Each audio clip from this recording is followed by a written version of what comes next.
Broadcasting from Cincinnati, you're listening to the Ringside Reporter podcast. All the news from the world of boxing right here. Well, I'm talking to you the way I want to talk to you. Now, here's your host, Eric Lorda.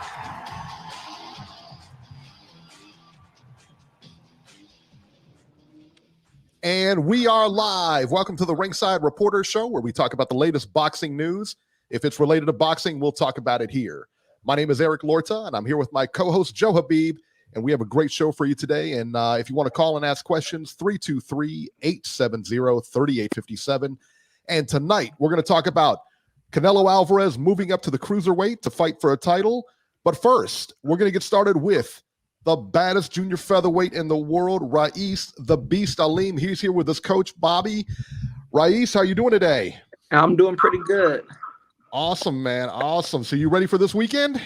Yeah, I'm ready. It's just straight countdown mode. I'm looking forward to it.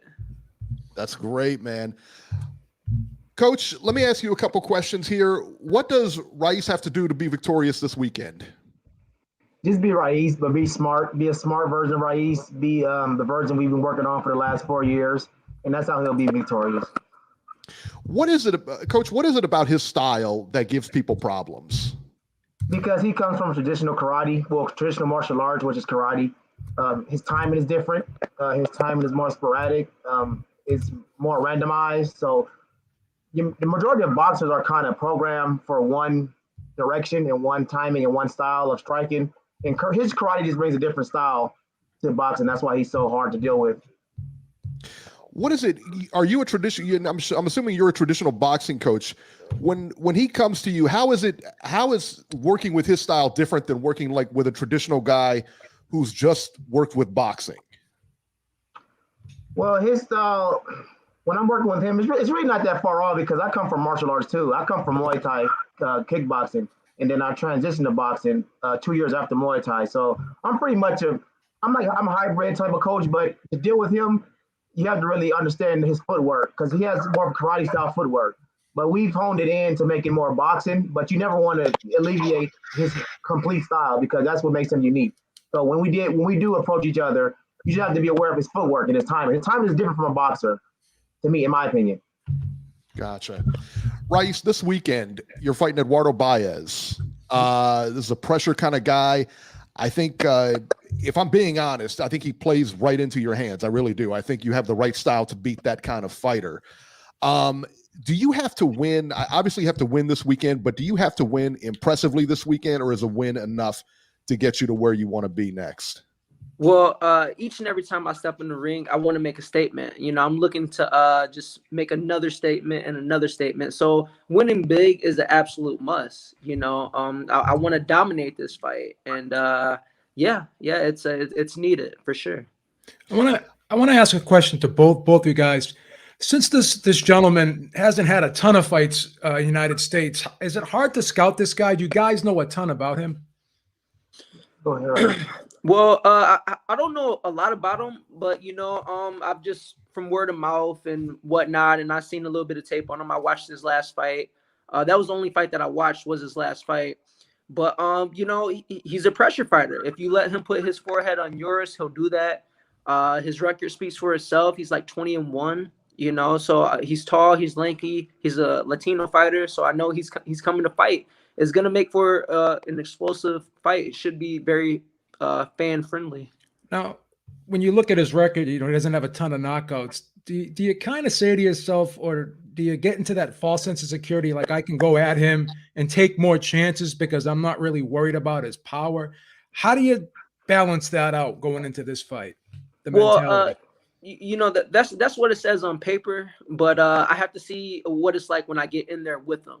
How he's reacting to my punches, how his punches feel to me. If I'm able to walk through them, we'll see what happens, and I just have to see what happens when we get in there. Yeah, you never know till you get in the ring who the guy really is, because records can be deceiving. Obviously, coach probably knows that too. Yeah, Coach, let me ask you a question. So how do you keep Rais on the straight and narrow, in the sense that, like, how do you keep him from looking ahead to his next fight, which, this fight could be one of those trap fights, because it's one of those fights he's expected to win, probably expected to win big. How do you keep his head on straight and in the gym? And how do you keep it, how do you keep him from looking ahead? We go into each fight like it's our first fight. Well, for me, it's like it's our first fight. And I keep him grounded by, I kind of keep out all like media, people asking questions about, what could happen in the future or what could happen now. No, it's about the task at hand. That's how I keep him grounded. And for the most part, to be honest, he really doesn't look ahead a lot. Even when I ask him about, I'll say a certain style, like I'll bring up a Fulton, I'll bring up an Alim, and then he'll be like, no, we got to worry. I got to beat this guy first. So we both kind of, offset each other when it comes to staying on task. Now, Rais, you fought, when did you fight last? Was it in January, I believe? It was like in January. And now it's coming into November. I know you probably want to be more active than this, but why is it so hard for them to put together fights for you? And why is it, what goes on here? I mean, well, my whole career has been hard to get fights. It's just been hard, trying to fight undefeated guys, guys with 50-50 records, whatever. It's just been hard to get fights, especially, at the level that I'm at now. I'm a high risk, pretty much no reward, especially after the WBA, stripped my title, so it's high risk, no reward. Like, when the fight got canceled due to Figueroa getting COVID, well, it could have been saved if Fulton chose to fight me, but it's kind of a lose-lose. You have nothing to win in that scenario. So it's hard, but I just have to keep winning. I have to get, I'm rocking with the WBO now. I have to get them to mandate a fight, to order a fight. Why did you get stripped of that title? Well, they're trying to clean up the division and stuff like that. Get rid of the regular titles. Is that what it was? Yeah. Well, you were an interim, right? You were the interim champion. Yeah. Here's what I don't understand, and maybe you can make more sense out of it than I can. You were the interim WBA champion. Mm-hmm. You are ranked number 1. I just checked the records 24 hours ago. 24 hours ago, you were ranked number 1 by the WBA. They want to have you fight Azat Hovhannissian to become the mandatory. Somebody want to explain why on earth you have to fight anybody to become the mandatory? Well, that's the thing. He is the mandatory, right? I've been the mandatory for 2 years, and we've been trying to get that shot, and time again, they've denied my right for, the title shot. I don't know what the hell is going on with the WBA, So then they tell me I have to win a third, then I beat him, and then what? I got to fight a fourth, So me and my team, we're just going in another direction, to the world title. And just leaving the WBA behind, basically. Yeah, I don't blame you. Because, okay, so if you would have agreed to fight this guy, Hovhannissian, right? If you would have agreed to fight him, as far as like, would this fight Saturday have went on, or would this have been off and then you trained for that guy? How does that work? Well, the thing is, I had already had this fight scheduled and on the books, contract signed and stuff like that. Right. And then they come up with a surprise fight. And it's like, oh, okay, well, I already got this fight. So after this fight, okay, let's make it happen. But I guess they wasn't trying to hear that. And then, it got postponed due to Figueroa getting COVID. So that really kind of fucked things up. But I mean, it just is what it is, It just, I'm gonna keep it moving. I got to keep winning, and I'm gonna make it happen. Let me ask you this, Reese. I know you run a lot of PBC cards. Are you an Al Heyman fighter, or you have a situation similar to Boots Ennis where you kind of do fight to fight with them? I don't know if you can answer that, but I just wanted to shoot out there. I am a Heyman fighter. I'm a Heyman fighter. Okay. Sam Watson, Heyman, yeah. So come Saturday, like I said, if you win on Saturday and you win decisively, which we are, again, even if you just win the fight, how Stephen Fulton and Figueroa are fighting that night, what's the chances that you get the winner of that fight? Oh, well, that's what me and my team expect. We expect nothing else. We want the winner 1,000%, whether that's Fulton, whether that's Figueroa. We want that shot, and we want to win it. I mean, you guys all fight under the same banner. I mean, you guys are all pretty much fighting under PBC and Heyman and everything like that, correct? I mean, so it should be a no-brainer. It should be a pretty easy fight to make from a promotional standpoint, right? Yeah, I mean, it's an easy fight to make, and Team Alim, we want it. You know what I'm saying? So it just depends on everybody else, but we'll see who comes out on. I have to get through my fight, but we'll see who comes out on top, and that's what we're pushing for. Let me ask you, who do you expect to come out on top in that fight? Honestly, I expect Fulton to win. I mean, Figueroa, he gets hit. He gets hit with everything in the kitchen sink. He has no defense. Fulton doesn't have to go out there and knock him out. He just has to go out there and box. He beats him just on points alone. Figueroa's only path to victory is he has to stop Fulton. Kind of like he did Neary. He has to overwhelm him and just overwhelm him and stop him. There you go. There you go. All right, guys. Well, listen, man, I appreciate you guys coming on. Thank you so much. Rais, give us your social media so everybody can follow you. You can follow me on Instagram at Rais Alim Boxing. All right, Coach, what about you?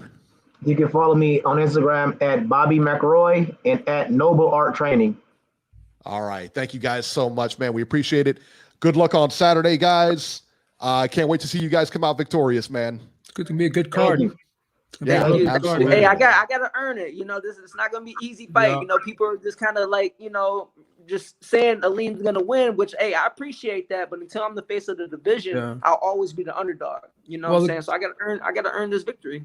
The good thing I think he's the face of division right now. Nobody wants to fight him. No, you got that style. You got a very fan friendly style, but it's a unique style, and I think people look at it and they're saying, I don't know how to deal with this dude. I think it's a challenging style, and correct.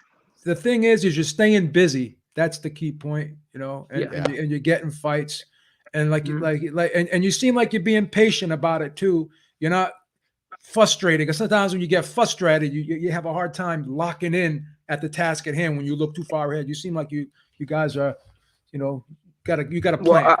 Well, I'm definitely growing. I'll be more polished this time around. I put on a spectacular performance in January. This time will be the same. I'll just be more polished. So look forward to it. Yeah, good stuff, forward man. to it too, man. All right, guys. Man. Thank you so much, man. We appreciate it. All right, be good, guys. All right. Good deal. Oh, there we go. I lost Beeb. Can't get rid of the star. Beeb in the fray. You can't get rid of the star of the show. I got Beeb lost in the fray. Can't do that. Very good, man. That was cool. His trainer came on and it talked about his style and everything like that. I always wondered about that because, like I said, man, when he fights, it's a completely different animal. Yeah, he's a good. He's a very entertaining fighter to watch. I enjoy him.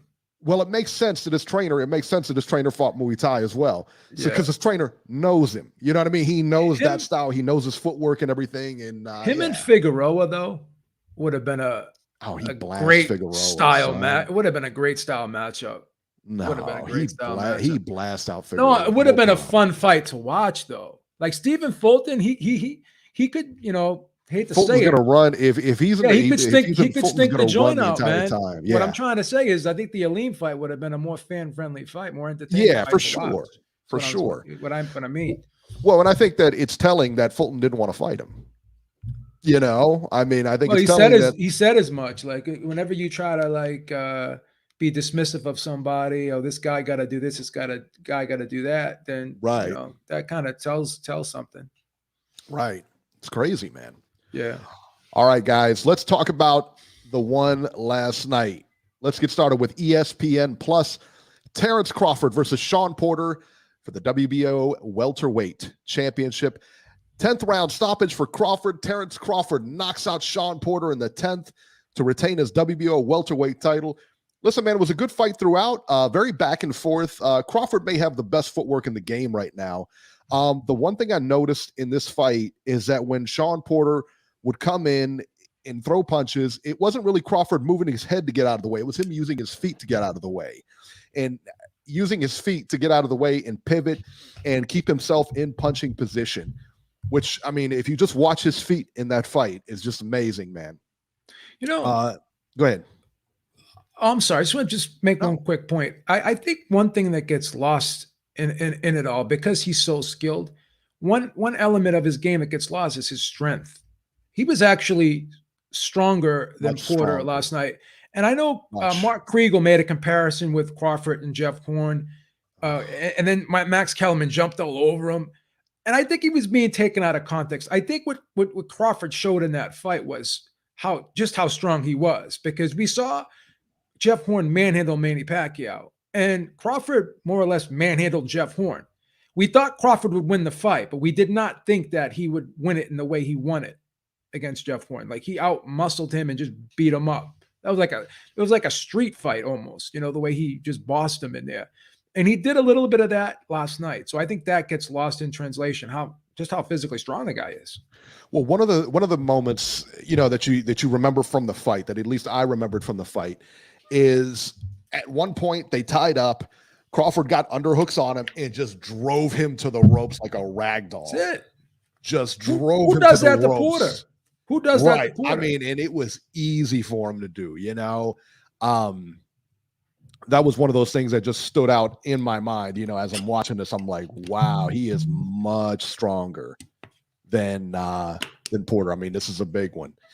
In the 10th round, now Crawford, what I noticed is that when Porter would jump in, Crawford was timing that, and he was timing those counters. So when he jumped in to throw, Crawford was already there throwing a shot. Sometimes they land, obviously, sometimes they didn't. But he was looking for that left hand. He was countering with rights and lefts. I mean, he was just countering him all night long, man. The 10th round came in. Crawford caught him with a counter shot that dropped him. Now, if you notice on that first knockdown, you can watch it and you can see his feet. You can watch Porter's feet square up. They're just parallel to each other, and he just dropped once he got hit with that shot. Boom, he's gonna go down. He was already squatting down a little bit when he got, because he was jumping in. Boom, got countered. Feet were parallel. He's gonna go. That's the feet parallel. That's a no. He was dropped again moments later to a shot to the temple. Porter was really mad. He started banging on the canvas and got back up immediately. And I thought, oh man, now he's going to come after him. And now this is going to be, I think he's going to get clipped again, but they're going to go at it now. He doesn't, this is going to happen. But that didn't happen, Beeb. Kenny Porter steps on the apron and waves the fight off. And, before we go into Kenny Porter's comments and everything like that, I think everyone in the arena and everyone watching was completely shocked. I was completely shocked. I'm like, what is he doing? Why in the world would you stop the fight at that point? I mean, especially after he's banging on the canvas, he's really angry. He jumps right back up and he's like, I want to go. I'm going to go now. And to stop the fight then, I don't know, man. Listen. Yeah, I don't get it. At that point, he did say something very smart. He's like, we were behind. So basically, after that 10-7 round that he would have gotten in round 10, right? Mm-hmm. Porter could have won the last 2 rounds, and he still wouldn't have won the fight. He could have scored 2 knockdowns, one in each of those last rounds, and it would have been a draw. So I guess from Kenny Porter's standpoint, Kenny Porter didn't have the scores, though. I know, but he could have been up. You know what I mean? I mean, you don't know. That was it. Well, here's the thing. The judges were scoring at a tight fight. I didn't have it close. I get what you're saying, but when you see your son losing 7, 8, and 9, like you could see that he that's could the tell. Problem, though. You could tell you were losing. He could tell his son was losing. He knew his son was losing the fight. And even if he wasn't losing the fight, and you said the fight was close, you're getting a 3-point round. He's going to be up, right? So some people said they had Porter up at the time of the stoppage. I just didn't see it. I don't know how. I don't know. I don't want to criticize people's scorecards because sometimes my scorecard is different from everyone else's. But the fight was close, but you got the sense that the fight was turning, especially after that. From the 7th round on, you could see the body work was hurting Porter, and you could see that Crawford was getting into his rhythm, and he was really timing Porter. He had the timing and Porter's rhythm and the attack patterns down, and he was just countering him at will at that point. So I think Kenny Porter saw all those things, and he realized that. Yeah, I can let him go out on his shield. But you have to ask yourself this. Do you think he would have finished that fight? I thought the fight was going to go the distance. You thought it was going to be a stoppage. You were right. I was wrong. But at that point, did you think Porter could last those last 2 rounds? I don't know, because it was target practice at that time. We can't say for sure. We can't say for sure, but I suspect strongly he may not have finished. No, I think he would have been finished. No question. I think he would have been. They had a full minute and 30 in that 10th round. Yeah, and like I said, coming out of that round. But you know what? I don't think he was crazy hurt. I don't think he was bad enough where he couldn't have finished the fight. Yeah, he had his faculties about him, but I don't think his legs were back. He was buzzed, you know. But yeah, I don't think his legs were back though. And I'm usually a guy who says, hey, you know, I'm usually in favor of stopping the fight earlier rather than later. Yeah. I get you. But at that point, when he got up and he's banging on the canvas and he gets up like a tiger, and you got to know you're going to throw in the towel. You got to know who you're in there with too. Crawford is a outstanding finisher. So I guess with I see where Kenny was coming from, because he's looking at it as a numbers game. We're definitely behind now. Even if he's saying to himself, even if he does win these last 2 rounds, which is very unlikely, it's possible, but it was very unlikely at that point, because the fight. You have to understand, like if you were watching that fight, anyone watching that fight could see like 7, 8, and 9 where the fight was turning. It was definitely turning, and Porter just didn't have any answers. So the way the fight was going, how Crawford was starting to string rounds together, and then the 3-point round. I just think he's saying to himself, like you said, it's a numbers game. We wouldn't have caught up. We would have lost anyways. So what's the sense of having him go out there and take more punishment? Just to say he won a moral victory. I'm not a big fan of moral victories, and I understand people that pay money, they want to see the fight. But at the end of the day, I don't need the gladiator type setting. I'm good with a guy stopping the fight. At first, I said to myself, this looks like it was quick, but then I started saying to myself, well, you know what? He was done anyways. It was inevitable. Do you think another trainer would have stopped that fight? No. Do you think he stopped it because it was his son? Yep. And that's my problem with it. But not only that, though. He knew his son had one foot out the door. He knew his son had his mind on other things. He may not have known for sure his son was going to announce his retirement, but he knew it was imminent. He knew it was near. He knew it was close. He was having fun doing his podcast. He's having fun doing his commentator gigs. He knew that his son mentally he's like in the Rocky movie, man, you ain't been hungry since you won that belt. Now, obviously, you can train hard, right? You can make weight, do what you got to do, show up every day. But like you said, there was something missing. What was missing? That eye of the tiger, that fire in his belly. So if you don't have the eye of the tiger and fire in your belly, and you just got knocked down twice, and this guy, the fight was turning against you, why send him back out there? Because you're gonna have to do something special. And if you don't have that eye of the tiger, that fire in your belly, how are you gonna manifest something special? I understand both sides of it, but I understand Kenny's side of it more, because he knew more. Judging by all the things he said, he had an inside track on Sean Porter's mental state at that particular time. So that's why he did what he did, in my opinion. What did you have the fight scored at the time of the stoppage? I think I had it like 88. Let me see what I had. You had it wide. I had it very wide. Let me see if I can bring up my card here. Crawford Porter. You only gave him 2 rounds. Yeah, I believe it was 88-83 is what I had at the time of the stoppage, and that didn't include the 10-7 round coming up in the 10th, Yeah, I think I gave Crawford two rounds. You're right, 2 rounds. I gave Porter 2 rounds, excuse me. I just thought, what I finally hit.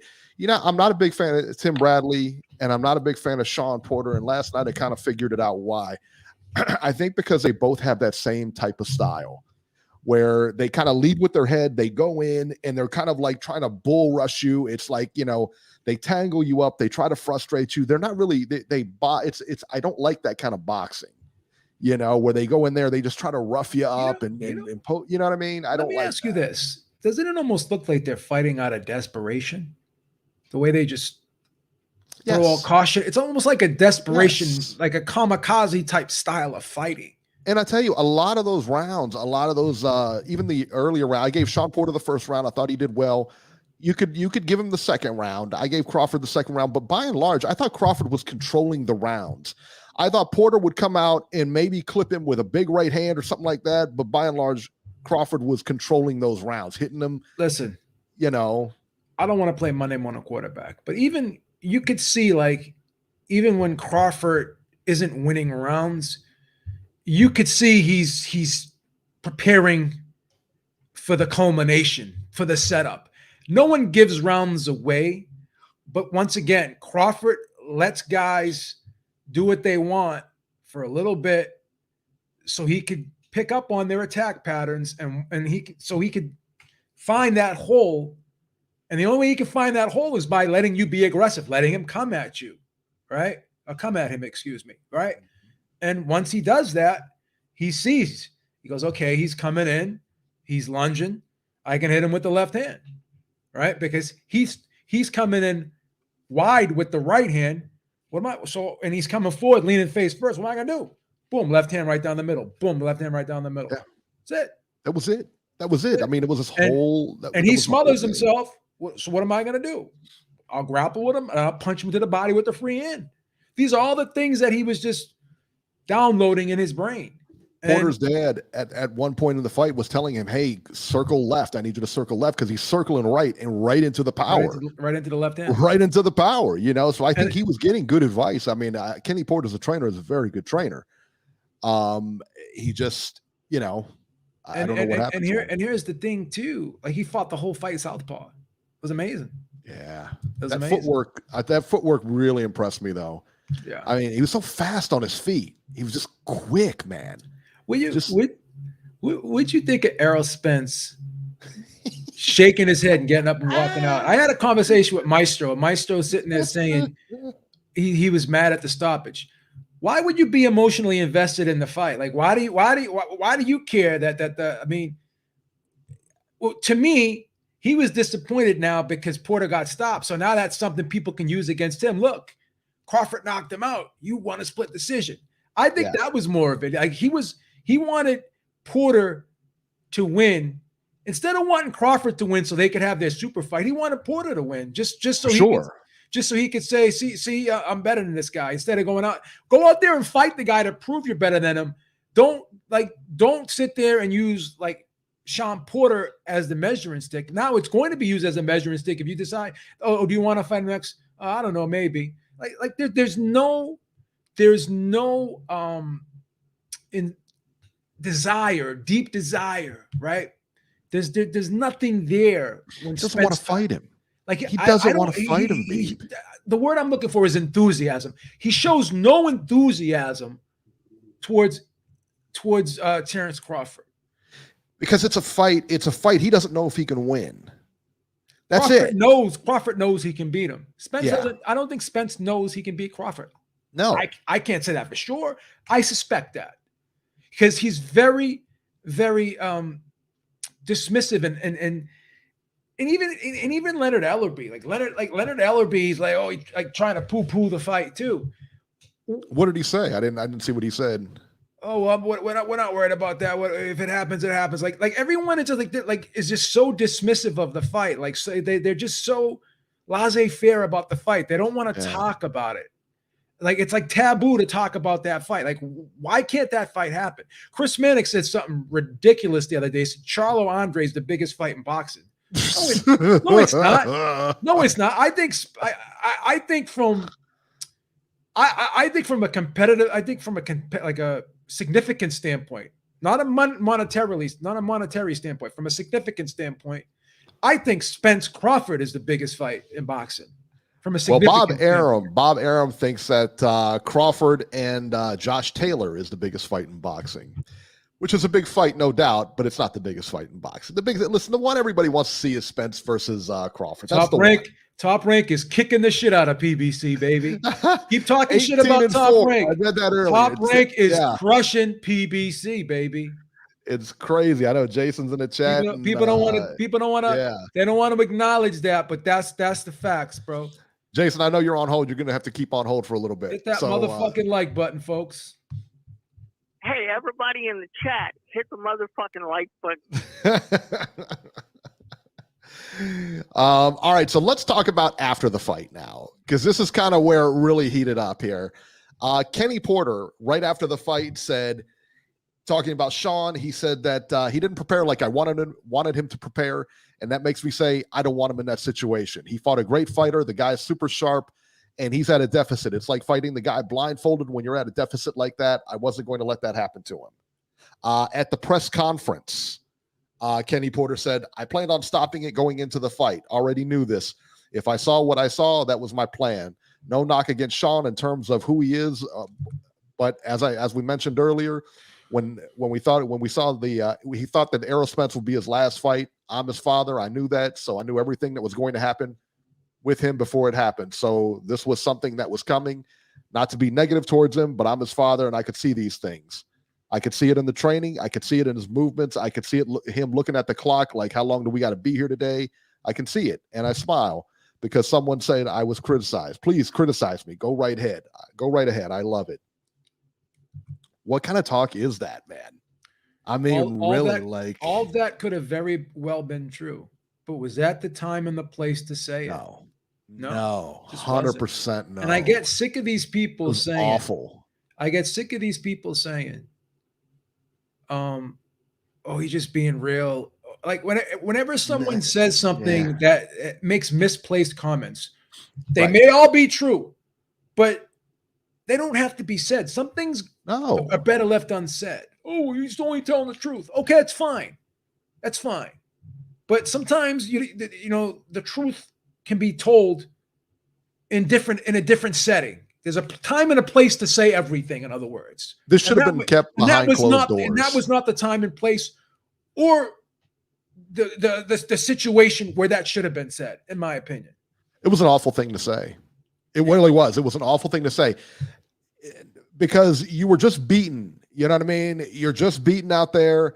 You figure your father, your coach has your back. And for him to, and he does, but for him to dole out those kind of comments. Yeah. That was awful. Yeah. I wasn't cool with that. No, I wasn't. No, that was terrible, man. And I like Kenny a lot. Yeah. That was terrible. And inexcusable. I gotta say this, man. Kenny's not only a great trainer, but he is a good dad. Like you can tell him and his son have a really good relationship. You could tell, absent what was said last night, you could tell that he really, really cares for his son. And they have a great relationship.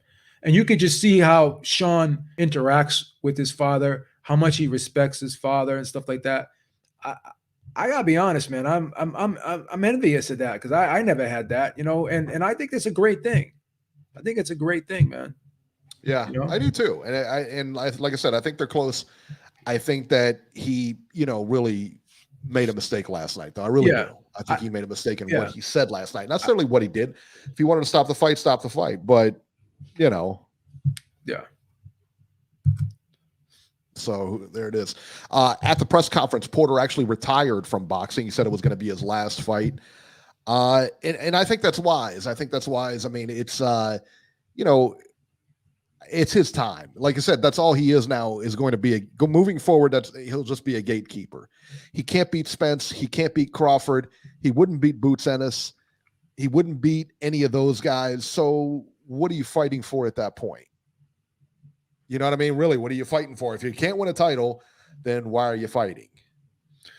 He's got plenty of things to do. He can make money doing makes a lot of money. So many different things. Announcing and doing what he does. Yeah. He's set for life. Gym. Yeah, he's set for life, man. He's fine.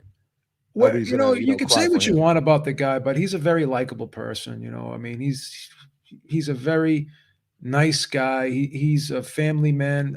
You really can't say anything negative about the guy. The only thing I don't like about the guy is sometimes those ties that he wears. That's not my cup of tea. But that's just my taste. Like I said, other than that, I don't like his suits. But other than that, that's the only thing I can really criticize him about. Yeah, I'll tell you what, man. Like I said, I think I'm that wearing a spandex shirt right now. Who the fuck am I to criticize people's clothes? Yeah, I think that all the things with Porter was based on his style. You know what I mean? I kind of figured that out last night because that's how he fights. He just jumps in, and I don't like that. I also don't like the fact that he doesn't claim to be from Ohio either. I don't like that either. So yeah, there you go. He dissed you guys, man. He left you guys. He's not claiming you guys no more. Doesn't claim us. Doesn't claim. Couldn't even say. He doesn't even say Cleveland. Doesn't even say where he's from. It just says Northeast Ohio or something like that. No desire to Northwest Ohio. Yeah, he's got no desire to claim you guys. Listen, man. I know Ohio runs boxing. Loves that guy. Listen, man. Turned his back, son. It's real. All right, so let's talk about the post-fight press conference with Terrence Crawford. Now, he was right by Bob Arum. And I can only assume that he meant the following, that he's leaving Top Rank. He said that that was the last fight on his contract. Yeah, that was the last fight, and there's a lot of speculation on what he's going to do next. He said that Bob Arum could not make the Errol Spence fight with me. How's he going to make it without me? So that's telling. Not only that, who else got thrown under the bus last night, Beeb? Teofimo Lopez got thrown under the bus as well because he wanted to fight Josh Taylor. Bob Arum knows he wants to fight Josh Taylor. So what does he say? What does Bob Arum say? I think the biggest fight in boxing, of course, is Terrence Crawford versus Josh Taylor, who wants to listen, I get it. Josh Taylor's a great fighter, but he's also coming up in weight too, right? He's going to come up in weight to fight Terrence Crawford. I mean, so he's going to fight another little guy. Yeah, but Josh and he says, Taylor, well, that can, he was like, well, that'll fill up 60,000 people in England, not to mention pay-per-views and stuff. Not the same thing, son. Not the same thing. It's not the same thing as fitting in 20,000 people in Vegas. It's not the same. Been saying that for years, man. Right. And I don't know if that crowd was sold out last night, but it looked like there was a big crowd there, man. That looked like a big crowd. It really did. It really looked like a huge crowd there. So where do you think Crawford goes from here? Do you think he goes to the PBC? I think he stays a free agent. I think he learned his lesson. People can sit there and say that he doesn't have the name to become a free agent. He's got a title, right? He's got a title. People are going to want to fight him. He's the best pound for pound fighter arguably in the world. Either him or Canelo. You beat that guy, you get status. You get status. You know, and you mentioned something about Josh Taylor, another little guy. Listen, Jose Ramirez and Josh Taylor, they're not 140 pounders. They're 147, 154 pounders squeezing down to 140. Josh Taylor is a big guy. He's 5'10. Jose Ramirez is 5'10. These are big guys. So but they're not fighting at the big boy weight. And no, that's a difference. They should be fighting at the big boy weight. They should be, but they're not, and that's a difference. I think they're killing themselves, both of them, to make 140, in my opinion. I think both of them are killing themselves to make 140. And when people say they want to move up in weight, it's not always about just getting the big fight. It's because they can't make weight anymore. Like Teofimo Lopez, he's busted at the seams at 135. Yeah, he is. Josh Taylor and Jose Ramirez, they're busting at the seams at 140. They're just Lopez big guys. versus Teofimo versus Josh Taylor makes a lot more sense than Crawford and Lopez. Or Crawford. It's a more competitive fight. Definitely a more competitive. But once fight. again, here's my opinion on it. So Teofimo Lopez wants to go up to 140, right? And he doesn't, and he wants to just not fight Devin Haney. Doesn't want to fight any of those guys. Lomachenko rematch. He just wants to go up to 140 and just fight for the undisputed title. Well, Josh Taylor wants to go up and fight the best pound for pound fighter arguably in the world, right? So why is he criticizing Josh Taylor? Oh, he's running from me, when you're moving up and doing the same thing that he wants to do. So how is that any different? Now, your argument could be, well, that fight is more competitive. It's probably I don't know. Would you say Josh Taylor versus Teofimo Lopez is a bigger money fight than Josh Taylor versus Terrence Crawford, or about the same? We can never know, but we can speculate. Financially, what do you think is a bigger fight? I couldn't guess. I would think that Josh Taylor would probably be the A side against Teofimo Lopez, but so he'd get more money. So maybe the Teofimo Lopez could be it's a more winnable fight for Josh Taylor, in my opinion, and probably a bigger money fight for Josh Taylor. So it kind of does make more sense for Josh Taylor from from a monetary standpoint, and just from the fact that it's a more winnable fight. But maybe he thinks he can beat Crawford too. So so in his mind, probably both fights are equally winnable because he's a fighter. He probably thinks he can always win, right? So, but if I'm managing him, I may take a look at that Teofimo Lopez fight. Do you think the Spence Crawford fight happens next? No, I don't either. Nope. I don't either. I think he fights Ugas. I don't think he fights Terrence. Yeah. I don't. He doesn't want to fight him. He doesn't want to fight him. They're making Ugas fight some type of round robin BS tournament or something over there. I don't know what they're doing. With What? Ugas. What's going on with this? He wants to fight Spence, but they're not letting him. The WBA. They're making him fight these mandatories, and there's going to be some type of eliminator and something like that. There's some crazy stuff going on over there. So if Spence isn't able to fight Ugas, hopefully the PBC can step in and make something happen. But I think if Spence fights Ugas, then he'll have 3 belts, and then it's just that it would be like a mega fight. Or if Ugas would be able to fight Crawford, see what happens, man. It's a lot of these fights should happen, but they're not going to happen. But at the end of the day, as long as we're still getting good fights, like we got a good fight last night, we're going to get Joshua Usyk. We're probably going to get Fury White. So we should get all those. Yeah. Yeah. I'm just looking forward to the fights that we are going to get. I'm not going to complain about all these other fights. If these guys don't want to fight each other, then let them do their own thing. I'm just going to. There's not much we can do. If they don't want to fight, you can't make them fight. I'm tired of complaining about these guys not fighting each other and these fights not happening. I'm just going to look forward to the fights that we have in front of us because we had some good fights this year. We had some good fights this year. 718, you're live. Eric, Big Joe, Habib. What up? So good evening, guys. Happy Sunday. And thanks for a great show, as always. So listen, I had a pretty good combo with Joe earlier, and I agree with pretty much all that I heard you guys outline at the beginning of the show. It was a good fight. Porter was competitive, but by the time the knockdowns happened, it did seem to me as if Crawford had figured him out and that the writing was on the wall. And look, Kenny Porter being his father, he was merciful. He stopped the fight. I was actually a little bit confused, to be honest. I'm sitting here with some family members, and I told my wife and the people I was here with that I think he might have twisted his knee. Like, he looks like he's limping a little bit. Maybe that's why they stopped it. My first reaction was I was pretty surprised because, to me, when a guy slams his fist against the ground 5 or 6 times in anger, he's not really hurt. You know what I mean? Mm-hmm. That was my initial feeling. And then the fight was stopped, and then afterwards, it wasn't like his knee or anything like that. And then I'm starting to get more confused. And look, I don't have a problem with early stoppages when the trainer throws it in because they typically know things going into fights that we as observers don't know, obviously, because we're not there. But my issue with it was the explanation that was given, and more specifically, the fact that it was made so public. I mean, I wouldn't want any trainer to do that to me if I was a fighter, but if it was my father, like, that's even worse. I don't want to use the word betrayal, but I wasn't happy hearing that at all. And, I told you earlier today, I almost felt it was a spiteful stoppage.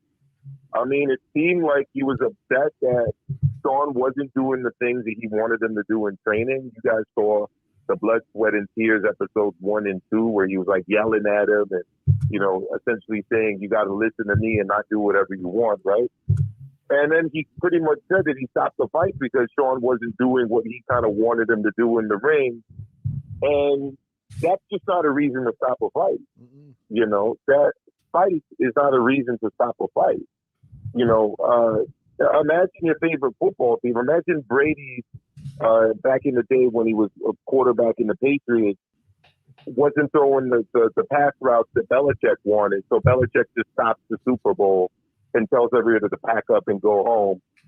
I mean, it wouldn't be allowed. You know, I had a convo with Joe earlier today. It reminded me of a Seinfeld episode, which is a show. Don't ask me how I got into it, but I did when I was in elementary school. And you know, there's an episode where Jerry buys some clothes from a shop attendant who he feels was rude to him, and then goes to return the clothes. And when he's asked why, he's like, because of spite. And the person who's returning the clothes to in customer service is like, that's not a reason. He's like, what do you mean that's not a reason? That's, you know, it's a good reason. And then, you know, it reminded me of that. It didn't seem like, other than the fact that he wasn't doing what he wanted him to do, that there was any real reason to stop the fight at that point. Now, if he got up and then it seemed like he was just taking a beating or even about to get knocked out, then of course. But look, it was really, for me, the problem was the explanation given and kind of the time and place that it was given, as Joe said. Eric, what are your thoughts on it? I didn't like it. I didn't like the. I just didn't like what he said. I thought it should have been said. If it was, you say that stuff behind closed doors, not in front of a billion people. You know what I mean? And you don't embarrass him further. I mean, he's already embarrassed because he lost the fight. He doesn't. I mean, you got knocked down. That's bad enough. And then you got knocked down again, and you know, fight was stopped, and then all of a sudden you have your father, trainer, you know, saying, yeah, well, he wasn't doing what he was supposed to do in training, so you know, he didn't prepare right, so I'm not going to let him take any more punishment. What? Like, are you serious? Why would you even say that? I mean, it's not just not a reason that you give as a reason to stop the fight. I mean, it sounded spiteful. It sounded like sore loser. This kid wasn't doing what I wanted them to do. So, I mean, look, you guys know I'm a teacher, right? Class isn't going well. You know, I don't know, they're not absorbing what I'm trying to teach them. I'm like, you know what, guys, it's over. School's done. I'm going home. Pack it up. But they're like, yo, sir, it's 10 a.m. I was like, yeah, it doesn't matter. You're not doing what I want you to do. It's a wrap. It's over. I mean, right. I've never heard of that. No. You know what I mean? So, look, but what I did want to talk about too was the undercard. You guys didn't really touch on this. Guys, for pay-per-view undercard, that was like beyond subpar. That was bad. I tweeted out during the telecast that real bad. It was like an episode of Friday Night Fight from when I was in high school. Like, it wasn't good. Wouldn't those fights have been on Friday Night Fight? Probably, yeah. Tuesday night. That's even worse than Friday Night Fights. Tuesday night fights. Yeah. Tuesday night fights with Sean O'Grady and Al. Well, at least Tuesday Night Fight had like some championships on them and stuff. You know, we had at least some big names versus on there. friggin' Stephen Williams or something. Don't you worry, child. The BB's got a plan for you. Go ahead, Maestro. I'm sorry. I just feel like it was bad. And look, I know you got guys that listen on the West Coast, but like, for you to be staying up late and trying to stay awake and stay excited about a main event, and that's what you have to watch. I mean, these guys got to do better than that. They really do. Yeah. I mean, it was not pay-per-view quality by at all. So what I wanted to ask you guys before I go, but actually I did want to disagree with something that I did here that I agree with, which is that Porter Crawford is the biggest fight that can be made. I don't really think that's true, to be honest. I think that Fury versus Usyk or Joshua is still going to be a bigger event, a bigger fight. I agree. Than Porter versus than Crawford versus Spence. Personally, no. I'm talking about from a significance. That's going to be a bigger fight.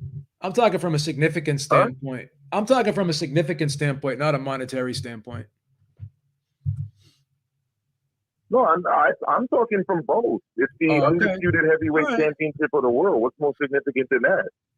Well, I mean, maybe I'm biased towards the heavyweight championship. I probably am. I grew up a Lennox Lewis fan first and foremost, but Like, this is the undisputed heavyweight championship of the world. Like, what gets bigger than that? You know what it is? I mean, also the fact that Crawford versus Spence wouldn't even be for all of the titles. You still have but you know what it is? This fight's been talked about for such a long time. And also you got two guys that are arguably like the two best in their division, right? And then you got two guys that are in the pound for pound. And everyone's pound. I'm not a big pound for pound guy, but you got two guys like Spence is ranked number 6 in pound for pound, and they got Crawford like number 1. So this is almost like for pound. This isn't just for the best fighter in the division. This could arguably be the best fighter. I understand that, Joe. I think it's a bigger fight. I think it's a bigger fight than the heavyweights, because I'll give you a couple reasons. In America, it's definitely a bigger fight. Now, Tyson Fury is well known, of course. But again, you have an English fighter versus Alexander Usyk, who's a Ukrainian fighter. Is he Ukrainian? Ukrainian, right? Yeah. He's a Ukrainian fighter. Yeah, he's Ukrainian. That's not gonna. I don't believe that's gonna sell a lot. I really don't. I think if this goes on Fox, okay, I think it does better numbers. Well, Joe was talking. Joe just said it wasn't about monetary; it was about significance. Can you guys remember the last time you saw two heavyweight champions both on multiple pound for pound quote unquote lists? I can't remember that. Both Fury and Usyk. Yeah, that's true. That's true too, man. Yeah. I mean, you have good points. I guess what it all boils down to at this point is that's unheard of. I've never heard of that in all of my 38 years watching boxing. No, I guess well, not 38 years watching boxing. I guess what it all boils down to is just personal preference. I think they're both good fights, and quite a few people would probably agree with you. But I just want to see this fight, Spence Crawford, because it's been dangled in front of me for so long. You know. There you go. All right, Maestro, we're gonna get moving, man. Thank you so much, man. Thank you so much. We appreciate it, man. Absolutely. Thank you, guys. You guys take care. Have a good night. All right, you too, man. All right, let's go to Jason, then we're going to go to Robert here. So let's go to 706. 706, you're live. Man, fuck Robert. I'm about to take his time tonight. Let me get some Hurry up. time. We don't need Robert's boring ass. You guys are fucking acting like a bunch of sheep. You guys didn't see fucking Crawford Hey, real quick. Shut up. Hey, Philly Drew, thank you so much. He says I called it right. He said a 10th round KO for Crawford. There you go. Go ahead. All right, go ahead. Yeah, thanks for the $4.99, Philly dude. And Porter didn't complain. He said I just disagree with that because he knows they talked about it before the fight. If I got my ass kicked, Dad, pull the towel in because I got a broadcasting career. I don't want to be fucking out here laid out flat on my fucking face. So that was the plan. That's why he didn't make a fuss about it. And that's why Kenny Porter said, I'll be at his house tomorrow eating breakfast. And they're going to be fucking counting their fucking money. You guys need to stop acting like idiots and know that's what the plan was going into the fight. Also, Steve, what did Crawford say? That was the plan going into the fight. What did Crawford say? What did Crawford say when Spence offered him a fight? When he said, let's do the fight, I'll give you 60-40. Crawford said, no, hell no. No thanks. Crawford said, I'll give you 60-40. How come you guys don't bring that shit up? And also today, because that proves Spence doesn't want to fight him. He said Crawford never asked. What do you mean Spence doesn't want to fight him? He doesn't want to fight him. And Crawford said, I don't need you. Right. That's why he priced himself out of the fight, stupid. He doesn't need Spence. What? That's why he priced himself out of the fight, stupid. All I know is when Crawford is asked, do you want to fight Spence? He doesn't need Spence. All I know is when Crawford's asked. He doesn't need him. All I know is when Crawford is asked if he wants to fight Spence, he says yes. When Errol Spence is asked if he wants to fight, you're going to keep talking over me. Don't make. I'm going to have to raise my voice, and it's going to become a mishmash. When I talk, you stop. When you talk, I stop. That's how it works. That's how it goes, son. So basically, Spence was shut up. Again, you're going to keep talking over me. You got to let me finish my point. You're making horrible radio right now, bro. Right. Just shut up. You're making the show suck. Okay, go ahead, Dave. So when Spence was asked, do your propaganda, and then I'll go ahead. Go ahead. All right, I'm going to put him on hold then. Go ahead, Beeb. When Spence was asked if he wanted to fight Crawford, he didn't give a definitive answer. He was very, very ambiguous. He was like, maybe. When Crawford was asked, he said yes. So what am I supposed to take away from that? Exactly. That's it. I mean, that's the point, man. It really is. He doesn't want to fight him. Go ahead. Let him back on now. Let me see. I'm not going to let him back on. Robert, 530, you're live. He's going to keep talking over you and keep talking over us and keep talking over us. And it's just, you don't understand a word anybody, because he doesn't understand the format. You know what I mean? I talk, he talks. You talk, he talks. One person talks at a time. It's not a free-for-all here because nobody can understand you when people start talking over you. Robert, you're live. Hello, guys. How are you? Good. I want to tell you, I was very disappointed in Kenny Porter's, attitude after the fight. Sean lost to a better fighter. Simple as that. Terrence Crawford, he is difficult to beat, and he's the number one guy in the division. And I don't think Earl Spence has got the guts to fight him because he said on numerous occasions he doesn't want to fight him. Right. So what were your thoughts on the fight last night, Robert? I thought it was a pretty even fight for the first 6 rounds, but 7, 8, and 9, Crawford took it over, and obviously you know what he did in the 10th. Yeah. So, all right. And he is the best welterweight out there. I'm going to be interested to see if he signs with anybody or if he does what Canelo's doing and remains a free agent and goes anywhere he wants. Who do you think is next for Crawford? Well, it depends on what he does promotion-wise. I would like to see Spence, but I don't think Spence has got the guts to get in there. I would love to see Crawford fight Usyk. Yeah, I don't think that'll happen either. Because I don't think so either. But PBC is giving Usyk problems because Usyk wants to fight Spence. They don't want him to fight Spence. I don't know what Terrence Crawford's going to do. I hope to God he doesn't re-sign with Top Rank. I hope he either stays a free agent or signs somewhere where somebody can get him fights. Right. What did you think about Kenny Porter, his comments?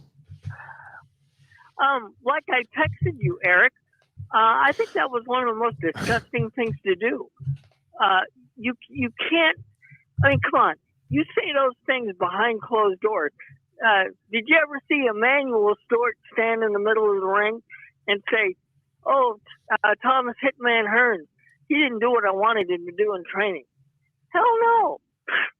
And good for Sean for retiring, but if I'm Sean, I don't know if I'm going to forgive my dad for pulling that crap in front of 1 billion people or more on national TV, or, he didn't do what I wanted him to do in training and all the garbage he said.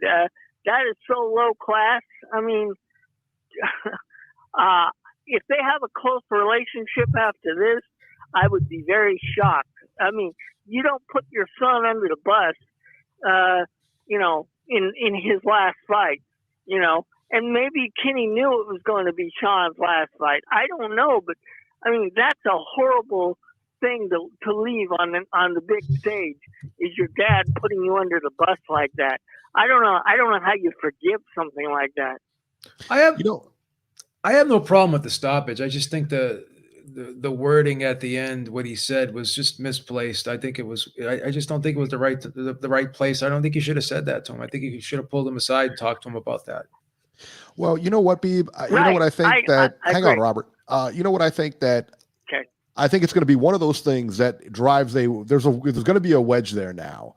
I don't think that, because nobody likes to be embarrassed in public, I think that it's going to be one of those things where, they're still going to hang out. They're still going to do their thing, but it's always now. That's always going to be between. It's going to be guarded. You're going to be guarded now. Yeah, and that's always going to be there. And let me say this.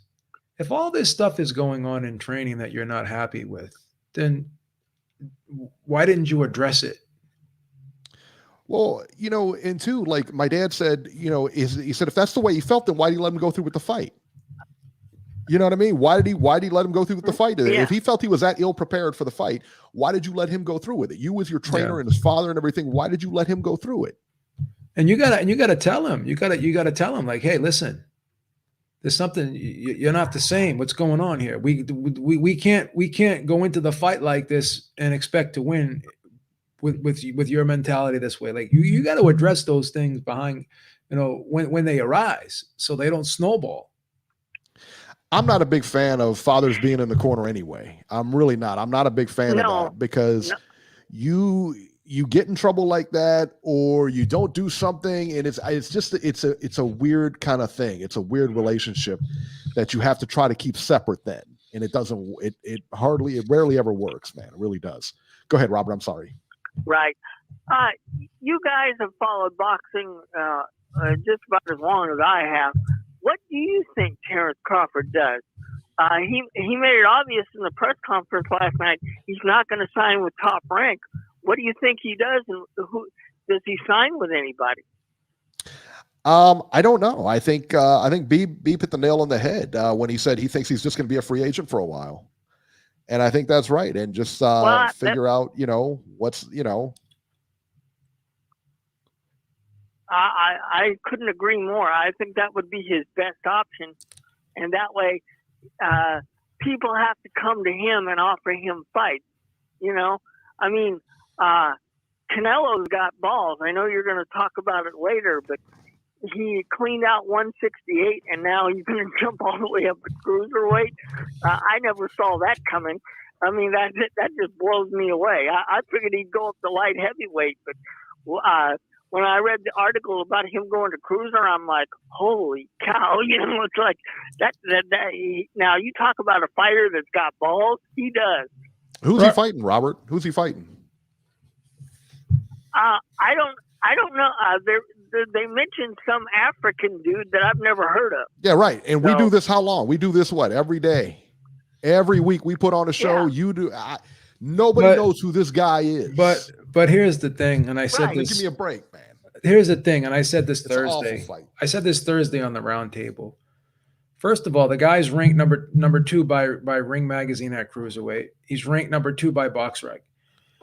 There's a lot of people in that division that aren't known because it's not a popular division, and a lot of fighters in that division are Eastern Europeans or they're Europeans. There's not the best fighters in that division aren't American. So a lot of Americans aren't going to know. You have guys like Robert Garcia saying, and who else said this? Buddy McGirt, two world-class trainers said, I don't even know who the champions are in the cruiserweight division. So that's the thing. Like people don't know the division, and that's okay. But it's not like, let me ask you this. How come David Benavidez or none of these other guys are moving up to cruiserweight? Why isn't Bivol moving up to cruiserweight? Because there's no money there. Exactly. There's no money there. There's no money there. Exactly. Boxing with Sean said Makabu fought Bellew. Come on. Makabu got starched by Bellew in 3 rounds. He was out on his feet. Bellew went life and death for 3 rounds, though. He did not go life and death. That was the toughest 3 rounds. Did you watch that fight? I did. 6 times. Did you watch that fight? 6 times. It's on my DVR. It's 6 times. It's on your DVR. D-Style, thank you so much, man. We appreciate it. Nobody knows the cruiserweight division. So it doesn't matter who he was going to fight. Everyone, no matter who he fought at cruiserweight, everyone would be saying, I don't know who the guy is. Not a lot of people know who Breedis is. Not a lot of people know Okoli. Right. Okoli won a WBO title against, someone that who did Okoli win his title off of? No one even knows. So it's a very low profile division. Doesn't mean it's a bad division. The best two fighters in the division moved up to heavyweight. But if you wanted to have a solid competition to see if you are the best, that guy is not the guy you fight. Breidis or Okoli. Okoli would have been a much bigger draw. You want to talk about money wise? You put that fight in England, that's a huge draw. That's a huge draw. But do you think that Okoli could beat Makabu? it would be a good fight. You can't say like he's Makabu is considered a better cruiserweight than Okolie is. He's considered the second best fighter in the division. BoxRec has Alim ranked number 11 in his division. I know, but Ring Magazine and BoxRec both have him ranked at number 2. What does Ring Magazine have Alim at? I think maybe 6 or something. I just don't understand the move, guys. Am I crazy? I mean, he said after the Plant fight, well, I'm going to stay at 168, and that's what he told everybody. So why all of a sudden do you move up to 190, I guess, which is the weight, why do you do that? Alim's ranked number 7 by the Ring. Sorry, not 6. Come on. Aaron Daly, thank you so much. He said, pie bet on Canelo Makabu. He with Makabu to win. Look at that. Aaron Daly. Aaron Daly throwing his hat in the ring there. Philly Drew says Makabu's a C-level fighter and got knocked out in 2 rounds by a C-level fighter. 3 rounds. Come on. 3 rounds. Come on, give him some credit. Be accurate. Be accurate about it. Come on, Philly Drew. Give him some tough credit. 3 rounds too. Yeah, I'll be honest with you. Philly Drew. I'll be honest with you. Breedis would beat Makabu in my opinion. I'm not sure if Okolie would beat Makabu. I'm not. Okolie, from the eye test, it looks like Okolie would beat Makabu. Yeah. Have you seen Okolie? He's got power, but he's very raw. He's very green. Yeah. And that's why I think it would have been a better fight for Canelo. Better fight for him. I know, but he's fighting for the green belt. He had to get special permission from the WBC. The WBO is not. And he also had to get special permission to fight at 190 pounds. Yeah, I don't like 200 pounds. But we don't know if that's the case yet. We don't know yet. What do you mean we don't know? Yes, we do know. Yeah. What are you talking about? It's done. Is it definite 190? 190 pounds is their new cruiserweight division. Have they confirmed? Now Makabu has to not only fight Canelo, okay, where the judges are going to be, listen, man, it's tough to beat Canelo anywhere, all right, because of the judges and everything. Yeah, I don't like the 190. Then he's got to go down to 190. So he's won this belt, and now he hasn't fought in quite a while. I know Makabu hasn't fought in a while. So then he's got to lose 10 pounds. So he's been fighting cruiserweight all his life. Now he's got to lose 10 pounds. And fight I don't Canelo like there. that. Stop. I would have liked the fight a lot better if the fight was at 200 pounds. Like Canelo can come in at 180. Hey, listen, Makabu is going to come in at 215. How much weight you think about? Yeah, he'll be coming about 215. No, in the fight. How much weight you think he'll put on? No, because he would have to put on 25 pounds. No, he'll probably come in at about 200, maybe 205. Yeah, 205. Canelo will probably walk into the ring at what, 182? Maybe. So he's still going to be giving up a significant amount of weight. But I don't like the 190. I don't like it. No. I don't either. I don't either. But Makabu's got power, bro. You got to watch out for that. All right, Robert, we're going to get moving here. We got some phone calls. All right, see ya. Thank you, sir. Thank you so much for calling. Hey, everybody in the chat, hit the motherfucking like button. Yeah, hit that like button, people. All right, let's see here. Let me see if this works here, Beeb. So we're going to find out here. This is brought to you by our friends at Manscaped, the Black Friday deal coming up. This holiday season, take 25% off during Manscaped's Black Friday sale. From grooming gifts that will make him smell incredible to skin-safe trimmers that will have him feeling smooth, you can find the perfect gift for any man on your holiday shopping list. So what are you waiting for? Make sure Manscaped is under your tree and your stockings are stuffed full of great gifts. Go to manscaped.com today and save 25% off site-wide plus free shipping. Let me ask you a question. Can I ask you a question? Did you see the way that girl was looking at me? Can I ask you a question? Yes. How did you get Lois to do that for us? Man, did you see the way that girl was looking at me, son? That was great. Yeah, she was wrapping that gift up for me. Did you call up Lois when a couple days ago when I wasn't around? How did you get Lois to do that ad for us?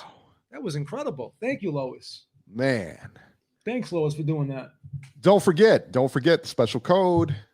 Got to have the special code, Beeb. Ringside Reporter for 20% off plus free shipping, Beeb. Plus free shipping. What are you going to do? I can't believe you got Lois to do that for us. Oh, it's unbelievable, right? Awesome. Lois is a blow-up doll, son. That was Stop! a real woman. Please. Real woman. Stop it. Son. She's a blow-up doll. Everybody knows. 20% off free shipping with Ringside Reporter at manscaped.com. There you go. That was pretty cool, huh? Nice. Yeah. Lois dyed her hair. Lois dyed her hair, Centurion, son. She has the different hairstyles. Lois dyed her hair. I want to watch that again. I know, I do too. I could watch that for a while. I'm going to timestamp that.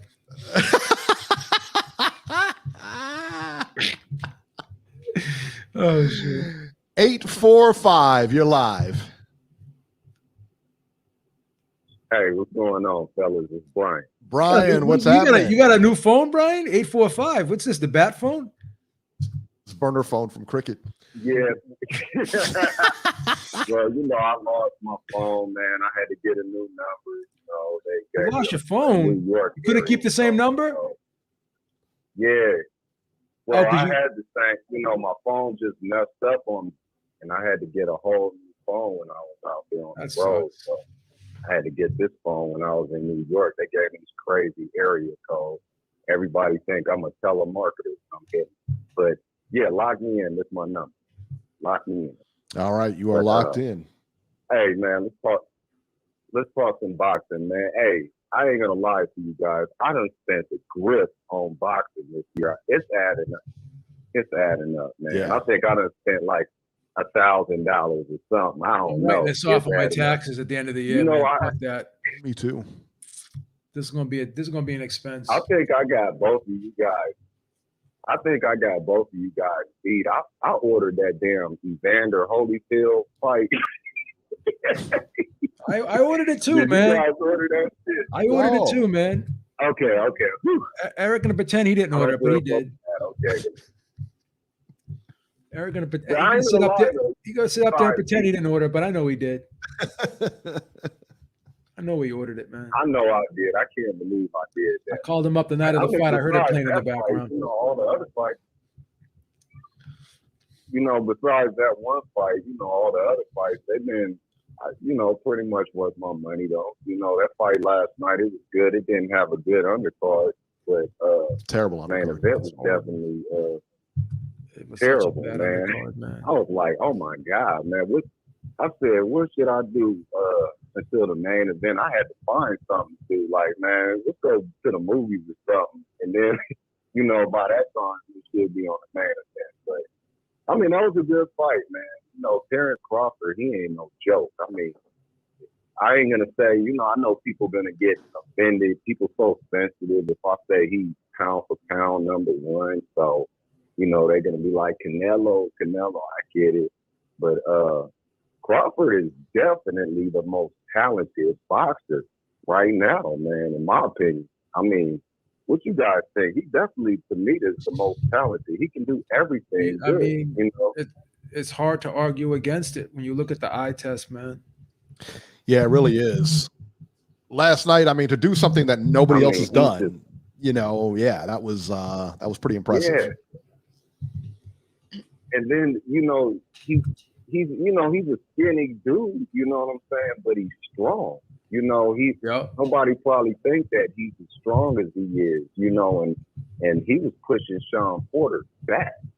I was like, Earl Spence wasn't really pushing him back like Terrence Crawford, and Terrence Crawford was using angles. He was like a martial artist. He was like Bruce Lee. He's a strong guy, man. He was like Bruce Lee. Remember he hit him in the corner like that? I was like, oh, that was nice. That was nice. He was like using martial arts on him. Man, Terrence Crawford is a G, man. I know everybody, it's probably going to be people, Earl Spence, but I'm telling you, man, I think Terrence Crawford will give it to Earl Spence all day, man. Definitely. What'd you think of your man Spence, man, after the fight? Good question. What'd you think of Spence after the fight? What'd you think of him? What'd you say? What'd you think of your man Spence bolting out of there at the end of the fight? I thought I didn't know what to make of that. I thought he was going to get up there. They was going to, he was going to get in the ring. They was going to say something. I was like, why are you leaving now? What are you leaving for? What happened? I didn't know what to make of it. I think he should have got up in there and said something. That's what was it? Tarver, either Tarver or is. Bernard Hopkins said that he should have gotten the center of the ring, and he said that would have sold 1 billion pay-per-views. Man, he said that was his time to get in the ring right there, challenge him right there with the two are face to face. That's the next fight that's going to happen. And yeah, man, he just completely missed it. Got in there. He doesn't want to do it. Like, doesn't why want you running now, man? That don't look good. It just didn't look right. But I wonder what's going to happen with Terrence Crawford now, because he let Bob Arum and Top Rank go, right? For the most part. I mean, listen, man. I mean, he can go.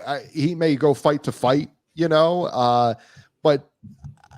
Yeah, I think that his best move is probably going to be to switch toward that PBC side. That's where everybody is. That's where you can get the biggest money fights. But whether he signs a contract or not, that I don't know. How many years now has Terrence Crawford been a welterweight? How long has it been? I don't know. It's been a while. It really hasn't been that long, has it, Beeb? Couple of years. I want to say, right? Because he unified 140. What was it? 2000.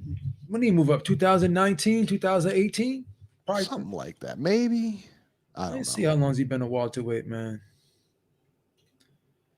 I'm trying to think when. I think that Jeff Horn fight. Really made some noise. But this the first time he really made some noise, or at least got a big fight. You know what I'm saying?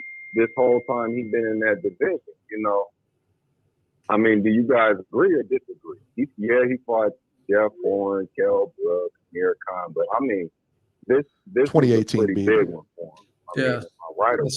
I figured it. I figured that. Yeah, it's been a welterweight for about 3 years, man. But yeah, it's been a minute. But that's the thing is like, he's been in this division, right? He's been, we've seen how talented Terrence Crawford is, but they was talking about Lomachenko as the next Muhammad Ali. I mean, it's like they should have been promoting Terrence Crawford better. I know everybody be saying these fighters, they need to talk and they need to do that, but that's why they pay for a promoter. And, when they did, Bob Arum was the one that was saying Lomachenko better than Muhammad Ali. I mean, come on, man. We knew that was some bullshit, but he was building his fighter up, and then with Terrence Crawford, he was talking the opposite, Yeah, I think that, I think that's the other thing is that Bob Arum not too long ago said that he can't promote Spence or can't promote Crawford because he's just not a likable guy. He's not necessarily a likable guy, but he's just not, he doesn't want to do interviews. He's very hard to promote, this and that. And, maybe it's best for him to go a separate way. So now when he does try to go a separate ways, all of a sudden he's got the Josh Taylor fight. Now he's got 1 billion big fights for him. Listen, I think he needs to get away from Top Rank because Top Rank did nothing for him. Nothing, man. Nothing. I mean, at least at that welterweight division, they didn't do nothing up until now. It's been a few years that he's been in that division, and it's like, okay, now they're doing something. They kind of did him cold and silent over there, man. That's why this was a good win for him, because it definitely solidified him as, in my opinion, the #1 welterweight. Everybody I know, they can get mad, cry, oh, Spence is the best. I don't give a damn about none of that. Terrence Crawford is the #1 middle or welterweight, man. You know what I'm saying? Yeah. He is. But what direction is he gonna go from here? That's a good question too. Where is he gonna go? And I don't like what Kenny Porter did either. I don't like that shit. Nobody likes it except for Jason. I'm glad Jason loves it. Jason loves that he put his son on blast in front of everybody. Yeah, see, it would have been different if he would have stopped it, and then we wouldn't have known none of that, that stuff he was talking about, that he made public. They could have stopped, he could have stopped it, been silent, talked to him man to man, like, look, man, you wasn't right, okay? I had to do, you wasn't right in the camp, whatever. But he was kind of, to be honest, putting him on blast beforehand too. If you listen to some of the interviews before the fight, you know, it was very telling. You know what I'm saying? And then he says that right after the fight, and then it kind of makes the stoppage. Who was that? Maestro got on here. He was right. It kind of makes the stoppage look suspect. Yeah. You know, and how he did it, because it's all hand in hand. He stopped the fight, and then he gets up there and says this. It's like, I told you. It's kind of like, I told you. You know, it's like, man, I think he should have at least gave it a regular training. Okay. I mean, I get where he's coming from as a father. I'm a father myself. Okay. But as a trainer, I think he should have just trusted in his fighter just a little bit. You know what I'm saying? That's where you just got to trust in your fighter. He's not hurt like that. Yeah, okay, he would have got stopped. Maybe. We ain't no film. We don't know the future. We ain't Miss Cleo. You know, call me now. We don't do that shit. But it's like, you know, he should have gave him the benefit of the doubt. You know, I think so, because he wasn't hurt like that. He should have gave him the benefit of the doubt at least. Yeah. You know, and that's just as a champion, and just out of respect for what Sean Porter's done, you know, especially if that's going to be his last one, let him go out.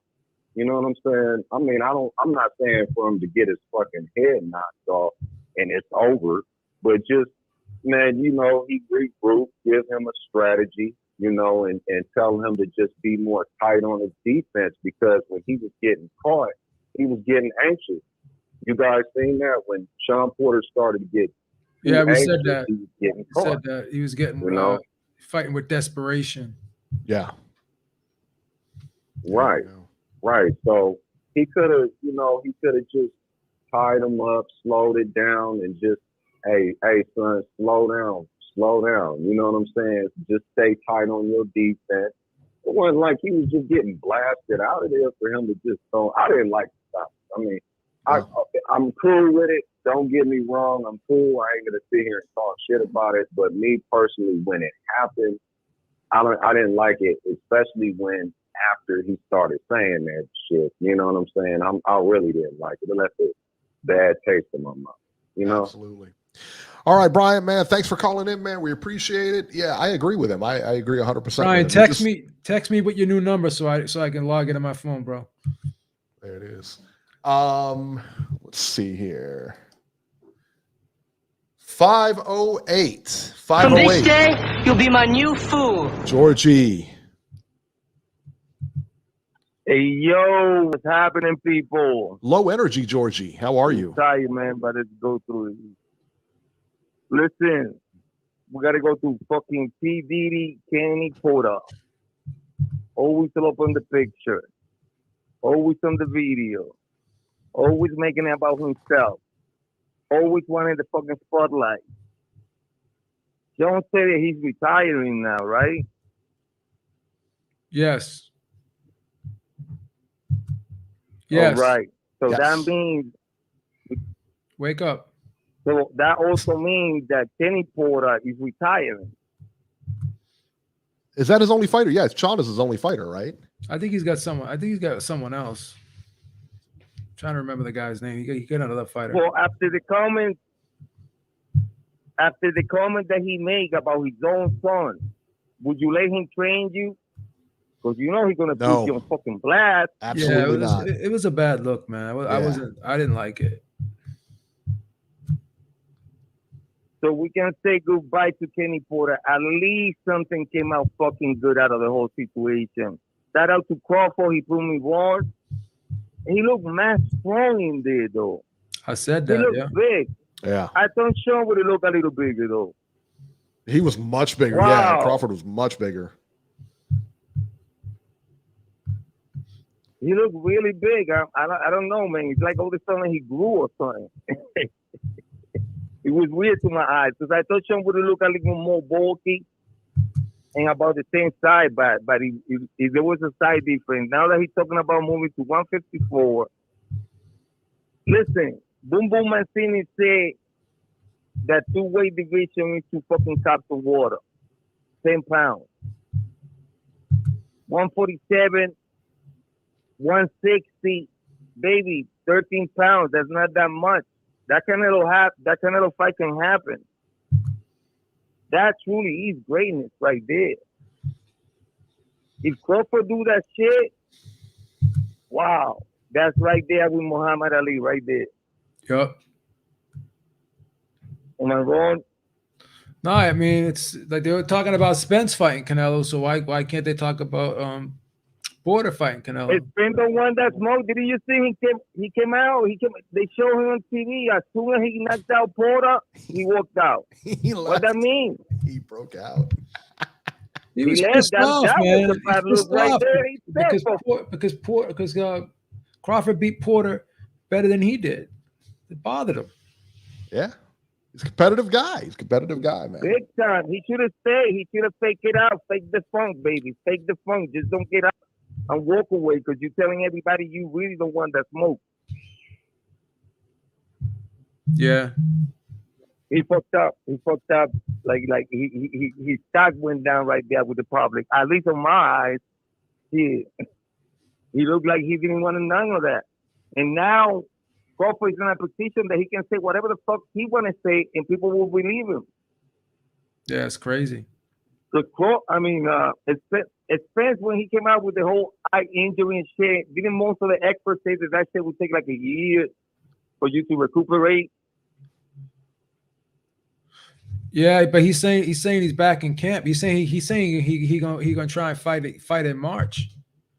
That's what he said when Ali Setback was talking to him after the fight. I don't know. When Hopkins came out, Hopkins been around the ring for a long time. He been in the business for a long time. When Hopkins came out talking about a Spence injury, doubting it so quick, because when B-Hop came out talking about that, he came out like the next day, quick, like, what the fuck you know, B-Hop, that we don't know? And now that reaction that I see from everyone, shit, I don't know. Somebody got to come up from the PBC side to fucking make their 147 fighters legit. But now, like, the balance has tilted to Crawford. Now everybody's starting to believe Crawford always wanted to fight. And the PBC were blocking and blocking. That's what I see. I don't know. Probably I'm wrong, but who knows? Everybody support the channel. I got to go donate. Oh, by the way, but so who challenged you for the fucking Canelo fight, Eric? What's that? Who from the UK? Daly? Yeah, Aaron Daly. I think it was Aaron Daly. Yeah, you're on. I'll take that. I'll take that pie bet. Yeah, he donated. He got a donation. Yeah, I'll take that bet. So what's up? You taking the challenge or what? Yeah, I'll take that bet all day. So I do. You know I don't lose. All bets, right, son. so we done then. Dude, you got a great record. You'll be fighting in my face many, many times. Can't talk shit. But like I say, everybody support. I gotta go. I'm out here. All right, Georgie. Hey, everybody in the chat, hit the motherfucking like button. There you go. All right, let's move forward here. We got, before we go back to the phones here, the undercard here, Esquiva Falco versus Patrice Volney. Falco wins by a technical decision. That was a headbutt. Yeah, it is what it is. Like, who cares? Alim Hanala, I believe that's how you. I think it's Beeb. Is this right? Janabek Alim Hanala. I think that's how they pronounce it. I believe so. Yes. Wins by an 8th round TKO. He looked good, but he looked a little left hook happy. He throws a little bit too much. I'd like to see him mix it up a little bit. Raymond Muratalla versus Elias Arahu. Muratalla wins by 5th round TKO. Again, the undercard was the drizzling you know what there on that pay-per-view. On the zone, Demetrius Andrade versus Jason Quigley. Andrade wins by TKO in the 2nd round. Quigley, I tell you what, was never in this fight. Andrade was just much stronger, just better fighter. I mean, just there really wasn't much to, dissect here. Now, as far as who Andrade was going to fight next, who knows? I think he's having trouble getting fights. I think he's one of those guys that nobody wants to fight, Yeah. We'll see what happens, though. Centurion Sun said, who would I rather have in my corner, Kenny Porter or Angel Garcia? Kenny. I think Kenny knows a little bit more boxing. Kenny is, after what he showed last night, barring last night, everybody called Kenny Porter a great trainer and everything like that. And I don't think that changes over one night. I think there's a lot of emotion going on there when you watch your son get battered like that. So, you know, I'm going to give him the benefit of the doubt for a little bit. Again, I don't excuse it. I don't think he should have done it, but I mean, I get, you know, a little bit more where he was coming from. Julio Cesar Martinez on the undercard of Andre Quigley versus McWilliams Arroyo.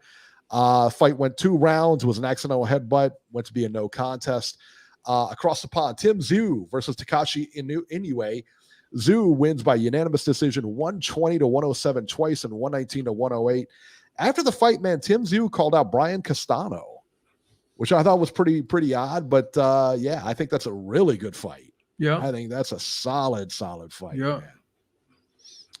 Let's go to the upcoming fights here. So next week we have from Jalisco, Mexico on DAZN, Erica Cruz versus Melissa Esquivel, 10 rounds for Cruz's WBA women's featherweight title. Angel Fierro versus Christian Bialema, 10 rounds lightweights. On the 27th on DAZN from New York, Madison Square, Teofimo Lopez versus George Kambosos Jr. for Lopez's undisputed lightweight championship. The undercard is leaves a lot to be desired. Let's just put it that way, but at least it's not on pay. Also on the 27th on Showtime, Brandon Figueroa versus Stephen Fulton for the WBC junior featherweight and Fulton's WBO junior featherweight. That's going to be a really good fight.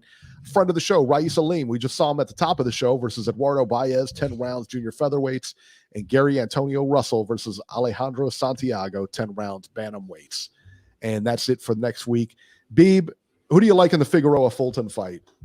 I like Fulton. I like Fulton too.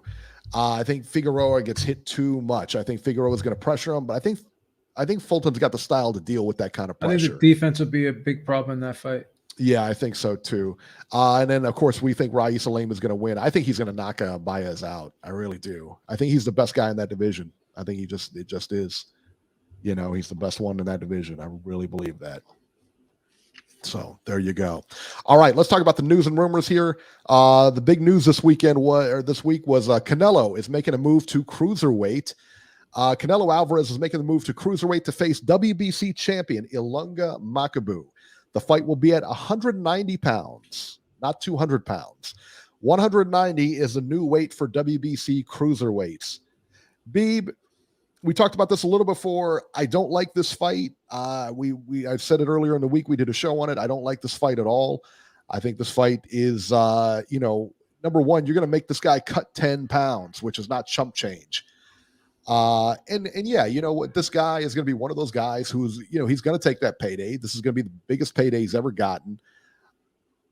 But this is largely, to me, if they didn't think he could win, they wouldn't be taking this fight. So really, what does it say? They want him to be a 5-time world champion or whatever. What's it say, really, if he takes the belt off this guy?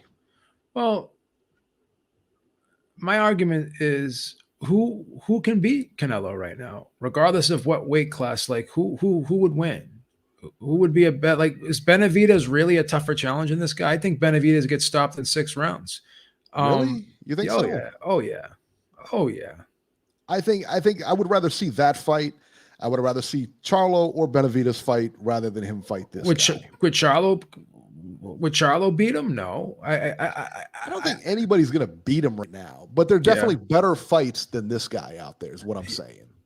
I think there's fights that people want to see more than this. There's no question about that. I can't argue against that, but I just don't think that this guy's going to lose, but you can't, in my opinion, I think it's hard for me to envision Charlo or Benavidez doing better against Canelo than this guy would do. I just think this is a tougher fight than those. I think this fight is tougher than a Charlo fight and tougher than a Benavidez fight, in my opinion, because we don't absolutely more dangerous. This guy's is a power puncher. He's going to be a naturally big guy, but the fact that he's making him cut 10 pounds. Yeah. Charlo's looked human before. Benavidez has looked human before. They both have. Makabu's been looked human before. Yeah. They both don't have the greatest resumes. I think Canelo beats Beterbiev. I think Beterbiev doesn't have the greatest defense in the world. I don't think he's the fastest guy in the world. To me, the toughest fight for Canelo is Zurdo Ramirez. I think would be That's a very good one. So you want to talk about tough fights? Yeah. I think the Zurdo Ramirez fight, in my opinion, is a pick'em fight right now, in my opinion. That's a good fight. That's a really good fight. And you know what? That fight doesn't come off. You know why? Because he's with Golden Boy, isn't Golden he? Boy fighter. Yeah, that ain't coming off. Yeah. Centurion says Beeb is the Congo's ambassador now. There you go. Whatever you want me to be. I'll be it. Area code 443, Baltimore. You're live. Yeah, how you doing? Good. Who are we speaking hear with? me? Yes, who are we speaking with? Troy. Troy. What's up, Troy? Yeah. How you It was been, Troy, brother? not Coach C, I'll tell you that. I know Coach C ain't never calling back here, son. How you been, Troy? Whipping I gave him. Huh? How you been? I've been good. I didn't hear words you just said, man. But I was listening to the whole thing about Canelo. I want to say that Crawford, very good fight, very good fight. I don't agree with the stoppage because Porter's eyes were clear. His eyes were clear. He knew where he was. If he would have got dropped again, the fight would have been stopped. Would have been a TKO. I just don't think his dad really trusted his manhood in that situation, and he stepped up and cut him short. Right. So that was a very good fight. Now everybody that's saying Alvarez is taking an easy touch at cruiserweight, how is it that a 168-pounder is jumping up fighting a 200-pounder, and that's the easy touch? And all those guys throwing out the names Charlo, Benavidez, and Boo Boo, why don't they fight each other and then jump up and fight? And then whoever wins and the winner fight better jump up and fight David Benavidez instead of complaining about what Charlo's not doing. Makes no sense to me. Instead of complaining about what Alvarez is ducking and carrying on. I agree. Can you still hear me? Yeah, I agree. It's a good point. Yeah, I agree. I think they're all waiting for the Canelo sweepstakes. Right, They're not fighting each other. Yep. No, and that's the biggest. Listen to me. How is it that one man can control three men's careers? Why are you sitting still waiting on one man when you should be building your own? The truth is that David Benavidez does not belong at 178. That's why he was getting pushed around by the smaller man. He probably walks around at 215. He needs to move to light heavyweight and get all of those belts and then do a big old Cinco de Mayo fight with Alvarez. That would be great, wouldn't it? I think it would be a good fight, yeah. That would be a great fight. I don't have a problem with it. Yeah, so you got the guy at 170. Yeah, you got the man at 175. He's undisputed. He's Mexican. You got the man at 168. He might not come back down, but he got the man at 168. He's undisputed. He's Mexican. That'll be a huge fight for Cinco de Mayo. Charlo and Andres need to fight each other. You all are at 160. Stop whining and complaining about one man and these fans with their, whoa, I can't stand that anymore. Oh, he ducked Charlo, he ducked Boo Boo. They're in the same blasted weight class ducking each other. Oh my God, I just can't stand the ignorance in boxing anymore. You got two champs. One of them is 31-0 and 32-0, and they're not fighting each other? Why not? It's crazy. That's it, man. Hey, man, I see you bought a shirt. What's this? Did you hear me? I bought a shirt? No, not you. The other guy, he was on the live last time. He didn't have on a shirt, so I told him to buy a shirt. B was on there without a shirt. It was laundry day. Yeah. It was laundry day. Oh, okay, gotcha. He was taking a dig, but that's cool. That's cool. You can take a dig. That's all right. We'll let you do that. All right, Troy, we're going to get running, man. Thank you so much for the call. We appreciate it. Let's go to Phoenix here. 520. You're live. Yeah, can you guys hear me? Yes. What's up, guys? This is George. from Off the Rope, Boxing MMA. Just want to comment, I guess, on the fight yesterday. I watched it the first time, and I was just like everybody else, a little confused as to why it was stopped. I didn't agree with it. So I was, kind of back and forth with it, trying to figure out. So I ended up watching the fight again. In the first fight, the first time I watched it, I had Crawford up by 1 round going into the 10th. And I agree that from the 7th round on, Crawford started to figure out Porter. You could see those body shots were starting to pay dividends in for Crawford. But when I watched the second time with the knockdown, and I actually had another buddy of mine watch it with me, and we both agreed that really wasn't a bad stoppage. It looked like the second time, it looked like Porter struggled. He looked like he struggled a little bit to get up on that second knockdown. And I guess being his father in the corner, I'm sure played a pretty big role as well. And a decision on if he should let his son go out, because we all know that Crawford is a great finisher. He's a very good finisher. And, I don't think Kenny wanted to see Sean get finished in that kind of fashion. It would have been pretty bad. And then also, I was listening to like a couple other blogs and podcasts, and they were even mentioning maybe Crawford even going after Triple G. Like I guess a matchup that could be made, or that would be a pretty good matchup, because you had Canelo going at Kovalev at 175. That would kind of be Crawford Kovalev at 154, 160. I mean, what do you guys think of that? I think it would be good. Triple G's got to get past Ryota Murata here in December, which I don't think for him is going to be an easy task. I'll be honest with you. That fight's in Japan. It's what is it, December 29th, I believe.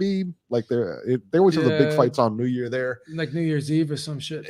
Something like that. And Triple G didn't look that good in his last fight. If he does happen to get past Murata, I think that's a fight I would make. I mean, because that's a fight. That's one of those fights. That's a very winnable fight against a guy who, has a very big name. You go up and you get a title from that.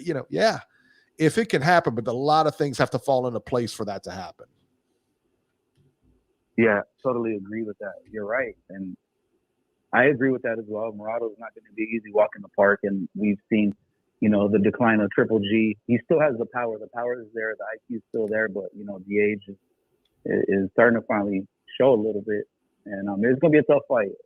And I honestly wouldn't mind seeing that if Triple G was to get by for Crawford. That would be the big name. That would be him coming up at a different division to